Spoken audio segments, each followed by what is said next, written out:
ni ile tulikuwa nasemea konteni ya magonjwa ya ukimwi ile shakuingia inabulverse monde mujima, bantu banalia, bantu banakufa bamingi sana. Pour ce qui concerne notre nation, la nation congolaise, ainsi que le monde entier, mkono ya Mungu inachika atuka kuassister kwa bantu.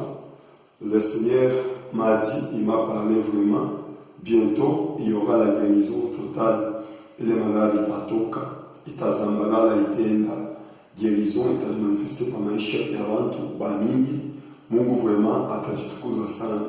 Et je crois, avant qu'il soit déjà le 5 avril, koko changement presque parti ya mwene na matunzo ya ajabu itaonekana.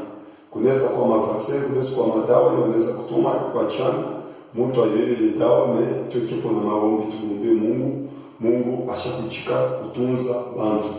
Ce que je voyais des esprits, maesprit ya mingi bashakuidamusha na imwanga mudunia.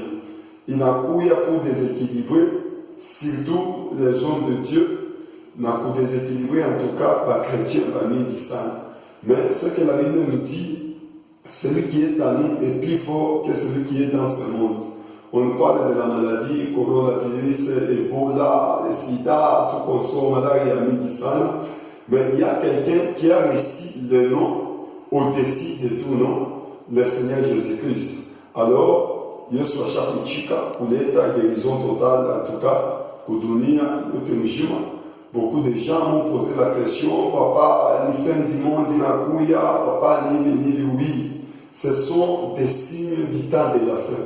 Alors tujiprepare mzuri na tutengeneze tena matendo yetu, tubakie sana mboka wa Mungu, pour que wakati vraiment Yesu atakuya akute imani yako iko hapo, kusudi wanarusi akuchukue na muishi pamoja naye.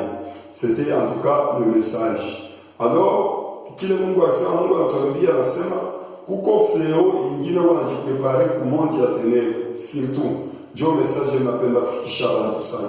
Fleo wanajiprepare inaonekana kwanza le 10 août.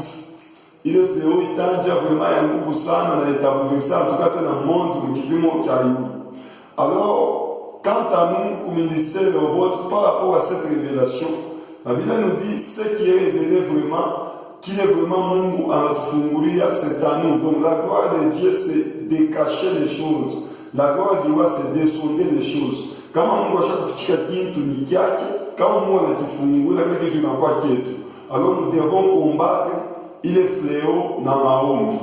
Et sur ce ministère Robot, organiser vraiment maombi 40 jours ya prière avant tukafike pour août. Ile tutaanza kuombea en tout cas moja ya wiki yote mzima. Nous allons démarrer en tout cas les maombi déjà, j'espère que pour fin mai tutaanza les prières tukonomba ti mpaka tukiendesha 40 jours yote ya maombi, ile Mungu asaidie kudunia yote mzima na Mungu aonekane. Alors mishikalake nabii ule atanonse profesi ya mbaya na kwanza kuchunga ke profesi ya mbaya ifike, tupike mikono ke kitu kile tulisemaka. Alors tunaambia watoto wa Mungu, réveillons-nous en prière.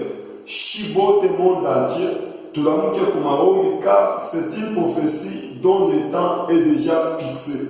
Alors c'est une prophétie qui marche déjà vers son terme. Donc nous devons se tenir vraiment debout, tous en prière, se mobiliser. Maombi, makanisa yote, tubebane sana maombi, pour que tuarete le fléau ya mouti, parce que mouti unaonekana lufu wa mingi par rapport ya mwenji ya tatu ama Mars. Sur ce, mkono ya Mungu itatusaidia sana na kuomba sana, Mungu atuonekane.